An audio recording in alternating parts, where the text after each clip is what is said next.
દેશભરમાં કામદાર હકોને લઈ ઉઠેલા સ્વરો આજે સુરત શહેરમાં પણ ગાજ્યા। ઓલ ઇન્ડિયા યુનાઇટેડ યુનિયનના ટ્રેડ સેન્ટરના આહવાન પર દેશવ્યાપી હડતાળનું આયોજન કરવામાં આવ્યું, જેમાં 600થી વધુ જિલ્લાઓમાં વિરોધ પ્રદર્શન કરવામાં આવ્યું। સુરત જિલ્લામાં પણ મોટી સંખ્યામાં કામદારો અને યુનિયન આગેવાનો એકત્ર થઈ જિલ્લા કલેક્ટર કચેરીએ મોરચો કાઢ્યો હતો। હાથમાં બેનરો અને પ્લેકાર્ડ સાથે કામદારોએ સરકારની કામદાર વિરોધી નીતિઓ સામે જોરદાર સૂત્રોચ્ચાર કર્યા।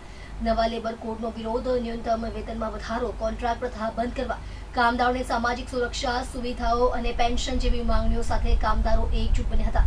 યુનિયન આગેવાન રામ મોરિયાનું કહેવું છે કે નવા લેબર કોડથી કામદારોના હકોમાં કપાત થશે, મજૂરોની હાલત બગડશે। જે કામ 8 કલાકનું હતું તેને વધારીને 12 કલાક કરાતા નોકરીની સુરક્ષા ઘટશે। સરકાર દ્વારા બનાવવામાં આવતી નીતિઓમાં કામદારોના હિતોને અવગણવામાં આવી રહ્યા છે તેવા આક્ષેપ કરવામાં આવ્યા છે। વધુમાં કામદારોના પ્રતિનિધિઓએ જણાવ્યું હતું કે મોંઘવારી સતત વધી રહી છે, પરંતુ તેના અનુસંધાનમાં વેતન વધારો થતો નથી, જેના કારણે મધ્યમ અને ગરીબ વર્ગના પરિવારો પર આર્થિક બોજ વધ્યો છે। સુરત જિલ્લા કલેક્ટર કચેરીએ પહોંચેલા પ્રદર્શનકારીઓએ પોતાની માંગણીઓ અંગે આવેદનપત્ર રજૂ કર્યું અને સરકાર સુધી પોતાની વાત પહોંચાડવા માંગણી કરી હતી। શાંતિપૂર્ણ માહોલમાં યોજાયેલા વિરોધ પ્રદર્શનમાં વિવિધ ઉદ્યોગોના કામદારો જોડાયા હતા। હડતાળના કારણે કેટલાક ક્ષેત્રોમાં કામકાજ પર પણ આંશિક અસર જોવા મળી હતી। સાથે જ વધુમાં યુનિયન આગેવાનોએ કહ્યું હતું કે જો સરકાર તેમની માંગણીઓ પર યોગ્ય નિર્ણય નહીં લે તો આગામી દિવસોમાં વધુ ઉગ્ર આંદોલનની દિશામાં આગળ વધવામાં આવશે। કામદાર હકોની આ લડત હવે કઈ દિશામાં આગળ વધશે તે જોવું રહ્યું, પરંતુ આજના વિરોધ પ્રદર્શનથી સુરતમાં કામદારોની એકતા અને સંકલ્પ સ્પષ્ટ રીતે જોવા મળ્યો હતો। ગુજરાત સરકાર તો આખા દેશવ્યાપી આજે હડતાળ પર ગુજરાત સરકારની એક વટહુકમ બહાર પાડેલા છે, ધારાસભા ચાલતી નથી તો માનનીય મોદી સાહેબની ક્રાંતિકારી સરકારે આખા દેશમાં એક નવી મસાલ ઊભી કરી કે 12 કલાક નહીં પણ 24 કલાક કામ કરી શકે। કાયદો 8 કલાકનો છે, પણ 12 કલાક કામ કરવા માટે કાયદેસર જોગવાઈ ઉપસ્થિત કરી અને ઓવર ટાઈમ ના અધિકાર ખતમ કરી નાખ્યો। આ પહેલો વટહુકમ। બીજો વટહુકમ, મહિલાઓને રાત્રે નોકરી પર રાખો, મહિલાઓને આખી રાત નોકરી પર રાખો। હવે આ મહિલાઓ પાસે આખી રાત નોકરી કરાવીને શું આ વટહુકમ પ્રસ્થાપિત કરવા માંગે છે? આ બે વટહુકમ ગુજરાત સરકારે આખી દુનિયાના શ્રમ સંગઠનો, આંતરરાષ્ટ્રીય શ્રમ કાનૂન ના માર્ગદર્શક સિદ્ધાંતોની હત્યા કરીને આ બે વટહુકમ દાખલ કર્યા છે। યુનિયન પ્રતિનિધિઓ રાજકીય પક્ષના પ્રતિનિધિત્વ કામ કરતા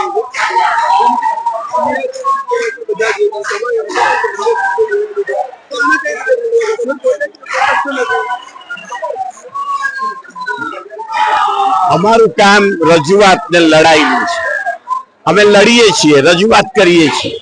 અમારી કમનસીબી છે કે યુનિયનોના વિભાજન અને કામદારોની જાગૃતિના અભાવે અમને સફળતા નથી મળતી, પણ અમે લડાઈ લડવાના છીએ।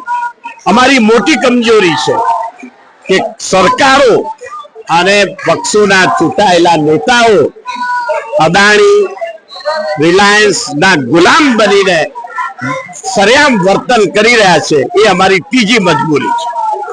સુગીત પાઠકજી, એઆઈટીયુસી સુરત। આ રજૂઆત કઈ નવી નથી, આ જૂની રજૂઆત છે કે સરકારે જે જૂના લેબર કાયદાઓને રદ કરીને 4 નવા લેબર કોડ લાવી છે, એ 4 નવા લેબર કોડ રદ કરો અને જૂના મજૂર કાયદાઓ ફરી બહાલ કરો। આ અમારી મુખ્ય માંગણી છે।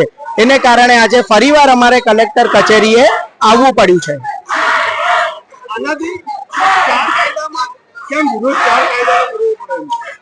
એક તો પહેલી વાત કે વિરોધ કરવાના તો ઘણા બધા કારણો છે, પણ મુખ્યત્વે આ 4 કાયદાનો વિરોધ કરવાનું એટલા માટે થાય છે કે એ મજૂરોને નામે કાયદા પસાર કરવામાં આવ્યા છે, પણ એમાં અદાણી અને અંબાણી જેવા ઉદ્યોગપતિઓને સુરક્ષા આપતી નીતિઓ છે।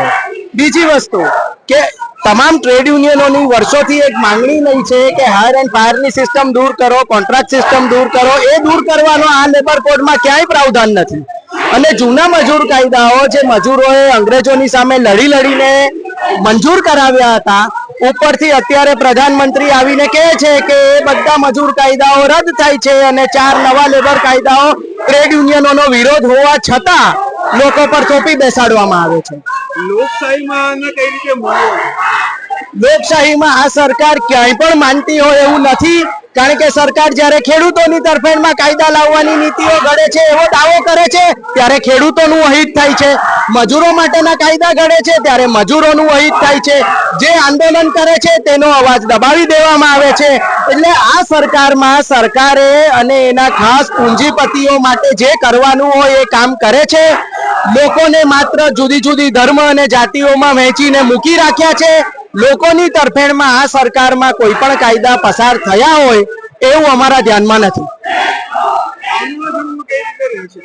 આવનારા સમયમાં જો સરકાર એ કામદાર કોડની અંદર સુધારા જે કર્યા છે પાછા નહીં ખેંચે તો આ જ પ્રકારે એક દિવસનો હડતાલનો કોલ છે. આ હડતાલનો કોલ લાંબા સમય માટે થશે, પણ એક વાત નિશ્ચિત છે કે આ સરકારની એના માનીતા મૂડીપતિઓની તરફેણમાં નીતિ પસાર કરવાની જે પોલિસી છે તે દેશના કરોડો કામદારો નહીં સહન કરે અને કરોડો વ્યક્તિઓનું અહિત કરીને મુઠ્ઠીભર મૂડીપતિઓનું હિત સરકાર કરે છે, લોકો નહીં સહન કરે. મારું નામ રેખાબેન પાટીલ, ગુજરાત આંગણવાડી કર્મચારી સંગઠનમાં પ્રમુખ તરીકે સુરત જિલ્લામાં કાર્યરત છું. અમારો તો મેઇન વિરોધ જે 4 લેબર કોડના કાનૂન કાયદા સરકારે લાગુ કર્યા છે એમને તાત્કાલિક ધોરણે રદ કરો ને પાછલા જે 29 કાયદા છે એમને તાત્કાલિક પાછા લાગુ કરો. આનાથી અમને એવી તકલીફ છે કે જે આવનારી અમારી જે પેઢી છે એમાં કોન્ટ્રાક્ટ સિસ્ટમ જ રહેવાની છે. એમાં અમે હડતાલ કરી નથી શકતા. 11 મહિનાના કોન્ટ્રાક્ટ સિસ્ટમ છે કે દર વર્ષે નવી ભરતી કરવામાં આવશે, પરમાનન્ટ ભરતી કોઈ જ નહીં થશે. એના સામે અમે કોઈ દિવસ લડી નહીં શકીએ, આંદોલન નથી કરી શકવાના. જે સરકાર જેવી રીતના કામ કરવા ઈચ્છે છે અમને એવી રીતના જ કામ કરવું પડશે.